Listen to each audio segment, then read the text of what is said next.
Hi, guys. Happy almost New Year's. It's December 28th, 2017.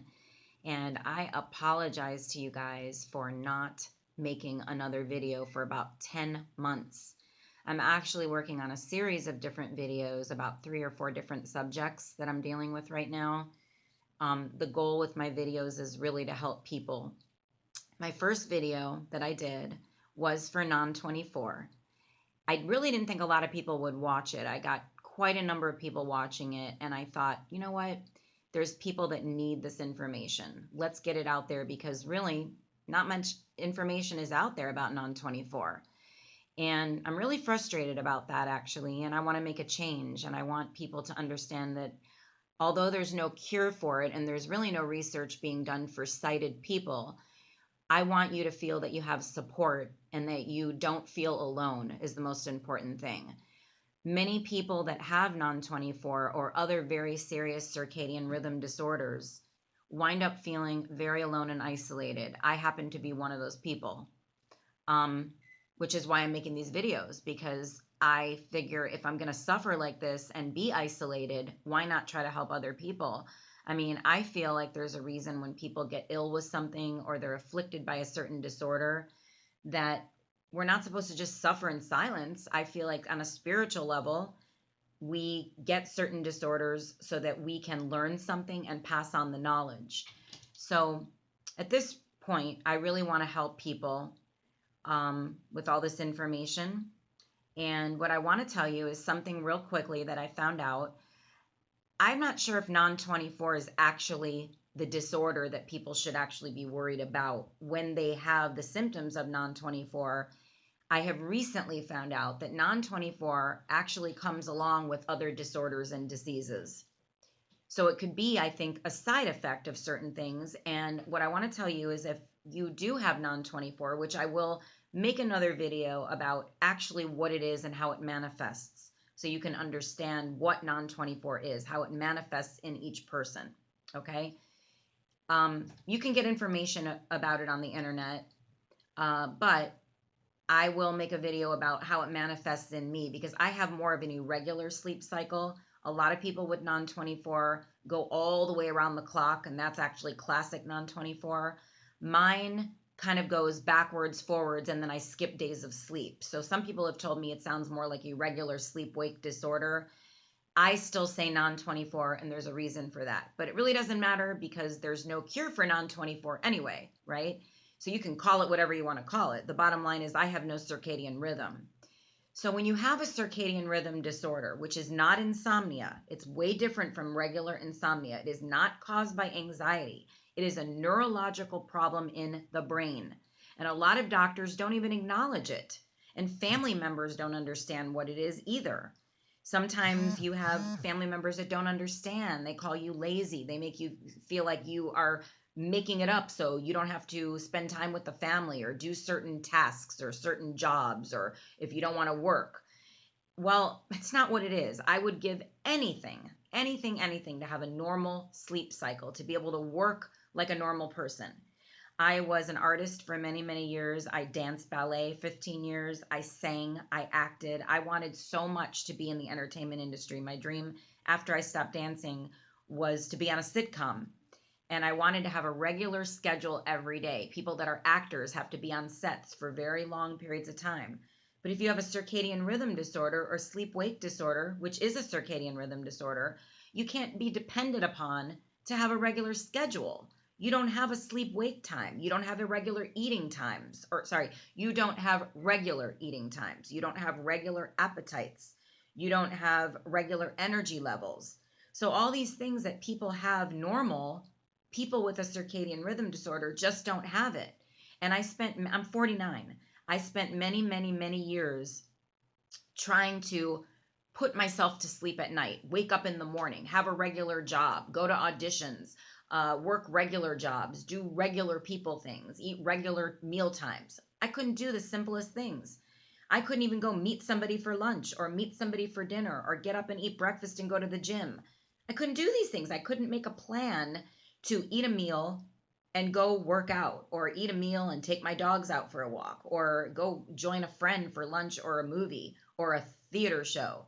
You can't do these things when you have a disorder that prevents you from making a sleep schedule.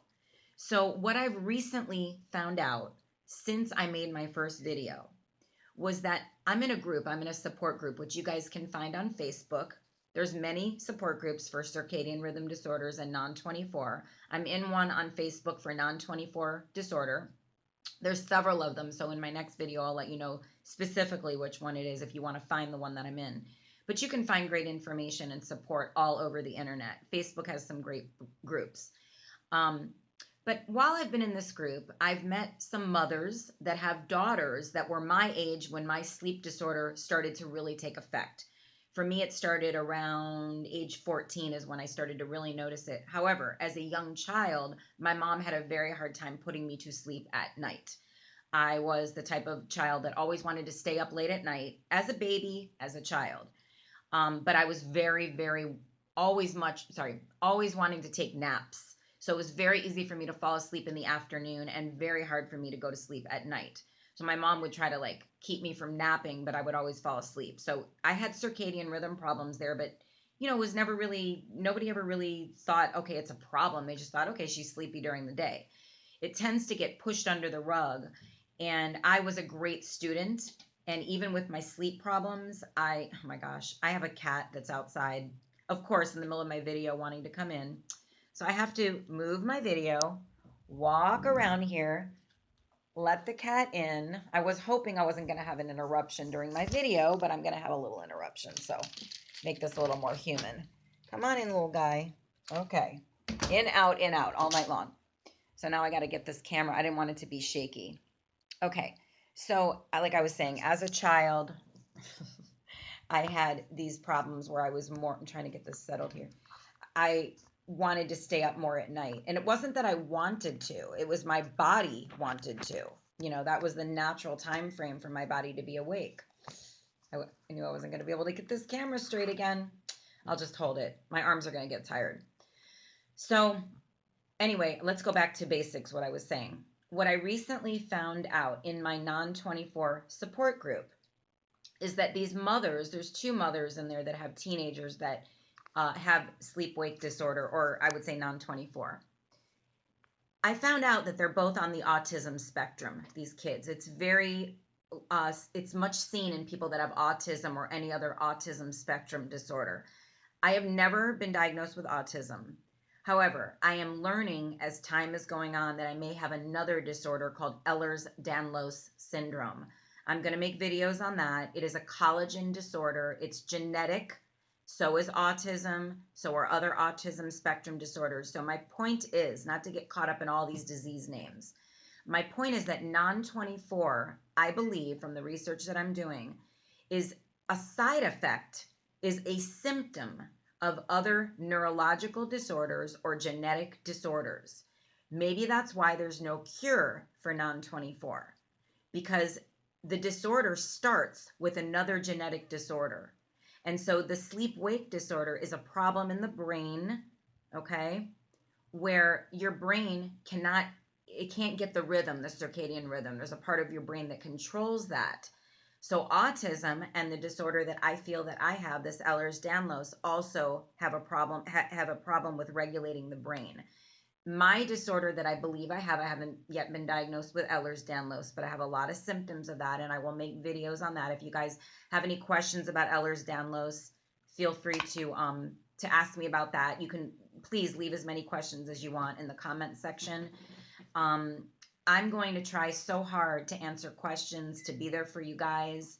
I might even do like a live Facebook thing to, a support group for you guys. I feel that more and more people need this information. And to be honest with you, I would really like to get myself on Dr. Oz and Dr. Phil, and maybe the show The Doctors as well, to get this information out, because there's so many people with rare diseases that are not being recognized. And I went through a lot in my life with, I don't think my parents meant to be abusive, but my dad was always saying that he thought I was really lazy. And, as I got older, I said to him, Why would you think that your hardworking child, your child that loved life, that loved to study, that loved to dance and loved to act and do all these things, would suddenly, as an older teenager, become lazy? When I wasn't doing drugs or drinking, I wasn't depressed. I mean, it was showing up like out of the blue, like why would I all of a sudden be going through this? And so as I got older and the symptoms started to come more and more together, but I mean, think about it. I'm almost 50 years old. It took a half of a century for all of this information to come my way, and I'm not a doctor. So this was not supposed to be my area of study. I didn't go to medical school. I'm not a scientist. I've done all of my own research, and it kind of gets me irritated and angry and resentful that not one doctor has thought to even put all of my symptoms together when they have my medical charts. They've got loads of information in the computer about what I've been through in the last, whatever, decade, uh, even before that. And not one person has ever said, you know what, let's take these symptoms and put them together and decide what's going on here with you. I mean, non 24, and then all these other symptoms of Ehlers-Danlos. And I think this happens to a lot of people, and doctors are so used to just treating that one little thing and throwing a pill at it. I mean, I went through a decade of being given antidepressants and being treated like I was anxiety ridden and depressed. And I didn't even have depression. I went to several psychiatrists and they even said, you don't have depression. You have a sleep disorder. But nobody ever decided to test me for the sleep disorder. But as I come to find out, you can't really test non 24. You can't really test it in a sleep lab because how are you supposed to plan your sleep test if you don't know what time you're going to sleep and what time you're going to wake up, right? How are you going to, you can't be hooked up to all these electrodes at night when you don't have a sleep cycle. So what they usually do now, you have actually those watches and you have different devices. You can actually, get your circadian rhythm printed out for your doctors to see them. So at any rate, we'll talk about all that and how you can like self-test. I would venture to say the best thing to do would be to start putting together a sleep chart, and I will help you to create that. You can get them online as well, but I just do mine manually. Anyway, if you feel you've got circadian rhythm disorder or non 24 and you need more information, feel free to ask me. The support is here. But I do want you to look into having other disorders, such as being on the autism spectrum or having attention deficit disorder, okay? Or possibly having some nutritional deficiencies could be as basic as that. Or looking into collagen disorders like I feel that I have, which is Ehlers-Danlos. Like I said, I think non 24 is a side effect of a lot of other disorders. It's a symptom. Okay. So, anything you guys want me to put in these videos regarding my circadian rhythm disorder, please feel free to ask. I'm going to give as much information as I can to help you guys, and show your doctors this video. Show them that you're not just complaining and making up a story, or that you're lazy and you don't want to work. And this is a true disability. It's affected my whole life. Okay? If I didn't have this non 24 and I didn't have my chronic pain from Ehlers-Danlos, I would be, well, I'd probably be a celebrity in a TV show or a movie by now, because that's what my goal in life was to be an actress and a dancer and a singer. So now I'm just going to use the medium as a different way and try to help people. And I hope I can. So I hope I make a difference in many lives, at least one. Please write to me whatever you want to know, and I will be here for you. Good luck to you guys, and I hope to hear back. Bye.